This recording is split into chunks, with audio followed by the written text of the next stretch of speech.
Hi guys, welcome back to the channel, and today we're going to talk about something truly beautiful: Brazilian rainbow boas.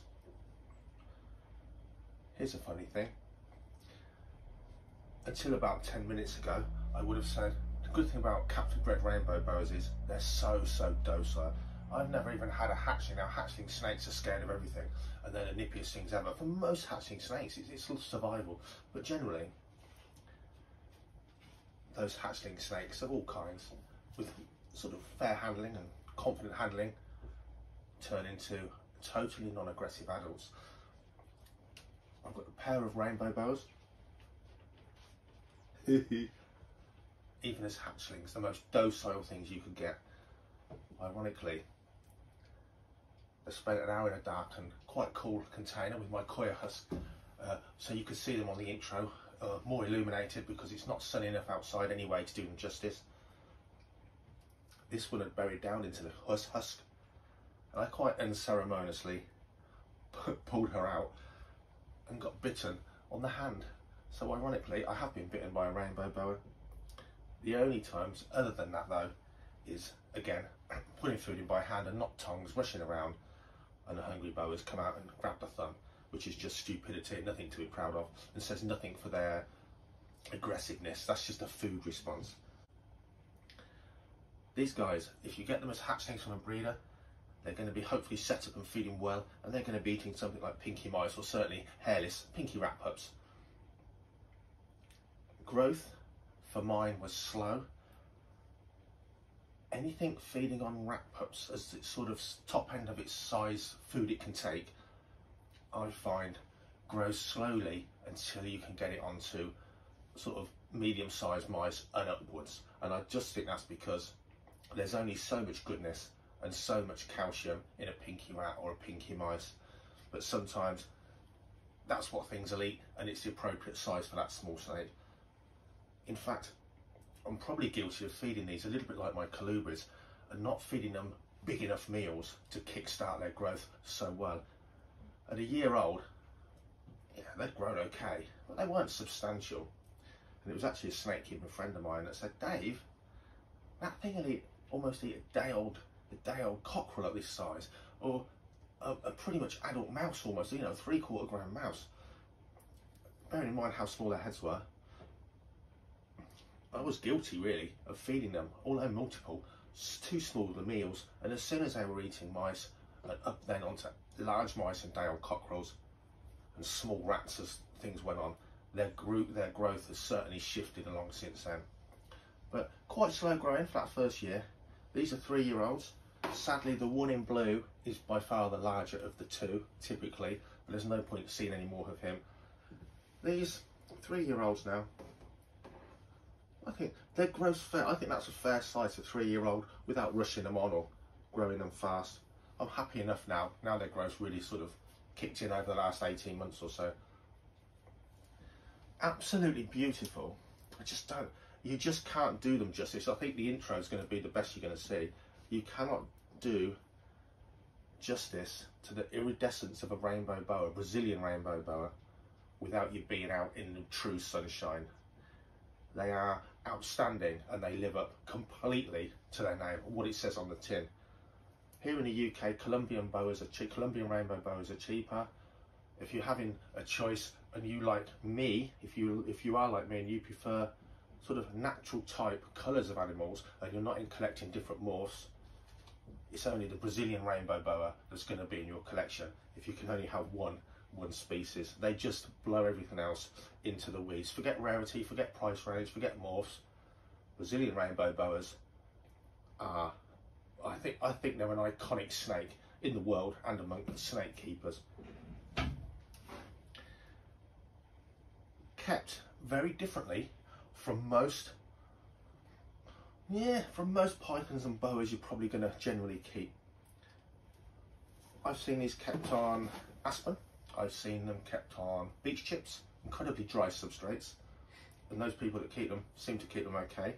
If you're going to keep them on that sort of substrate, please give them a damp hide box with something else in there, some moss or some coir husk.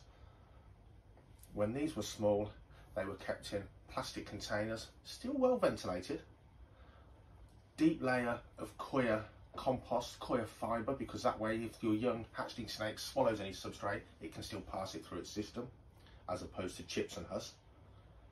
And I just simply used a sheet of plastic damp-proof membrane, which I do for most of my hatchling snakes, laid on top of that substrate, and they spent their time, nearly all their time, buried under the substrate. Very nocturnal snakes, very nocturnal indeed. As I've moved them out into enclosures and vivariums, we've gone for a sort of semi-naturalistic, and again, a coir fibre or a coir husk is just fine at this size. Coir doesn't rot or really moult particularly when it's damp. This is how different these are to keep from a lot of the other pythons and boas you will keep. Damp substrate, not wet, but it can be seriously damp, and they'll thrive. A deepest substrate, at least a couple of inches, if not more, they'll spend most of their time buried in that and wouldn't even need a hide box then really. They really like to hide under their substrate. As you'll see later on, you can make that naturalistic with live plants, as long as they're tough plants that don't mind getting sort of squashed around a bit. You can also keep these semi-bioactive, because unlike my big colubrid snakes, these guys here, typical for the python and boa groups, they do a poo infrequently, and it's a very nice poo to spot clean, not the splat of your typical lad's colubrid. So spot clean.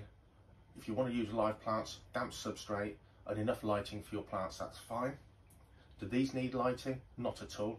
In fact, the irony of them is a nice full spectrum or just a nice white fluorescent light will show off some or a lot, depending on the light, of their beautiful iridescent colours. And yeah, I can tell you now, if you give them a substantial substrate and hides, you're pretty much never going to see them in the daytime to be illuminated by that light. If they've got places to hide, they will. These really are a very nocturnal snake. You might catch them out early in the morning or early in the evening, but unless they're hungry and on the prowl, they're going to spend a lot of time under the substrate, under hides. But their lovely nature, their beautiful typical pythonidae scales, those fine soft scales of the pythons and boas, they're a snake you can certainly get out and handle for sure. Really, really nice. Don't get bitten by a food response. They've got big teeth for their size. Don't even do it. and it hurts. It hurts for sure. Quite chunky, like most captive snakes. These have only had a feed 2 days ago, so bear this bit in mind. But quite chunky. Probably typical of what you'd expect to see in captivity with a rainbow boa. And of course, in the wild, like most of our snakes, they wouldn't just be leaner, they'd be much more muscled up, because wild snakes, remember, spend a lot more time actively prowling, hunting, searching out food. Our captive snakes just don't do that. Even if you keep them on a much tighter diet regime to keep your snakes slimmer, they'll never be as muscled and toned as a wild snake. You can't compare the two in that respect. The distances a wild snake goes, I'm not saying it's going to go a long way away, but if it had a stepometer and it had feet, it'd have produced quite a bit, looking and actively hunting food. It's not like that for captive snakes at all. Being well fed, these are quite inactive snakes. They don't need huge enclosures. You decide. If it's well cluttered, plenty of hides and the temperature's correct, you could give them a whole spare room in your house, couldn't you? You never see them, but you could, and they'd be just fine. I think you're looking at 4 foot, be 1.5 foot, be 1.5 foot as a good minimum for adults. Go as big as you like. People don't like talking minimum sizes, but you kind of need something to work on if you never kept them before.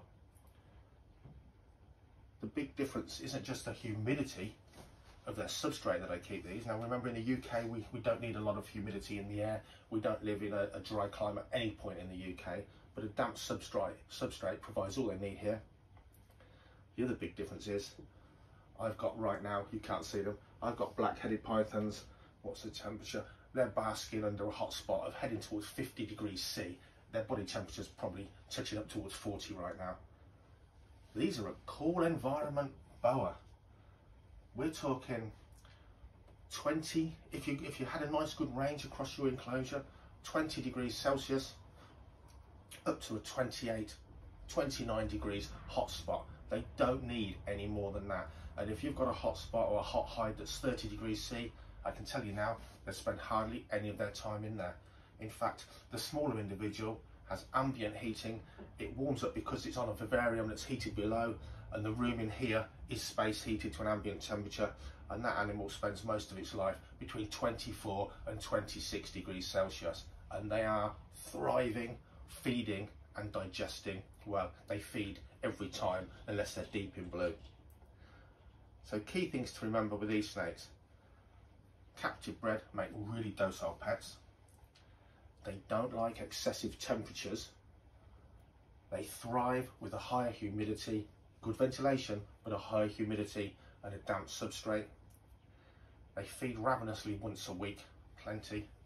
They'll eat mice, small rats, day-old cockerels as a staple diet. But despite your beautiful enclosure, naturalistic, your lighting, if you choose to try and show off some of their iridescence, it is a snake, just like most nocturnal animals, that you won't see a great deal of if you set it up correctly. But you can get them out and handle them. I highly rate them. They are live bearers, of course, and these are going to have another 12 months or so before they're paired, and hopefully we'll breed rainbow boas here. As always in the channel, I don't discuss stuff I don't know anything about other than reading or watching someone else's YouTube. And as already discussed, we're going to separate these videos on a sort of how-to, what I've got here, and how to breed as a separate entity. Keep it in a sort of a format, I think. But for now, not only do I just enjoy having these snakes around, they're part of my school educational team. A big topic at primary schools here in the UK is rainforests, and part of my job is to take a variety of rainforest animals that the kids can meet up close and personal and even get to touch and stroke. And a rainbow boa really fits the rainforest theme and the nocturnal animal theme. Hope you've enjoyed this video. Watch the rest now, and we'll just quickly look at the enclosures, little bit of how I keep them. And remember, it's not the only way. Different people keep them in different ways, and this is now a captive bred snake. This is quite, not domesticated, but quite well captive bred. And however you keep them, they'll probably thrive and survive as long as there's some form of dampness for shedding and they're not too hot. But always do your best to give them something close to what they require, I guess. The Brazilian rainbow boa. Let's have a look closer.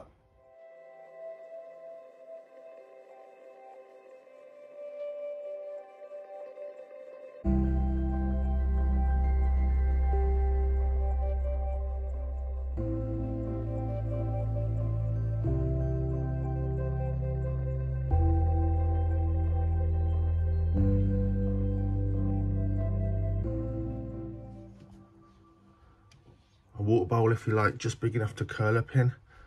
As mine get larger, it isn't big enough to curl up in. And lots of clutter works really well. They spend most of their time, to be honest, on the floor, on the forest floor, if you like. Lots of clutter does work well. And if you're using a coir peat rather than, or mixed in maybe with the husk,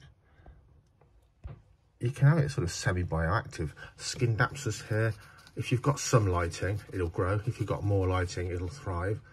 They don't eat it, obviously. If it gets squashed and flattened, it still grows. It's a really good sort of plant in a bioactive setup like this. But lots of clutter for them. They seem to thrive, and at least some good places to get underneath and feel snug and secure. I don't know if you can see, but you can see that substrate is indeed very damp. It's not wet, but it's certainly very damp. This is lit via simple, cheap LED lights, just enough to get a plant something. And the room itself is lit for 10 to 12 hours a day. So this is typical of what mine have moved up into. Water bowl. Now under this hide here, so typical that he's actually in blue.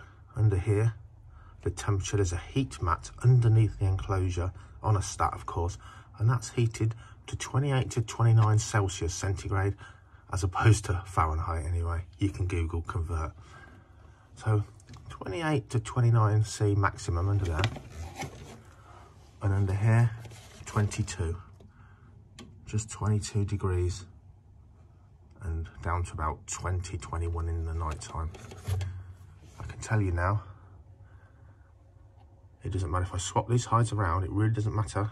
It's not to do with hide design. I can tell you now, that snake spends nearly all of its time at the cool hand. He's gone under here because he's cooled down while I filled him in that box. He's been in there an hour waiting.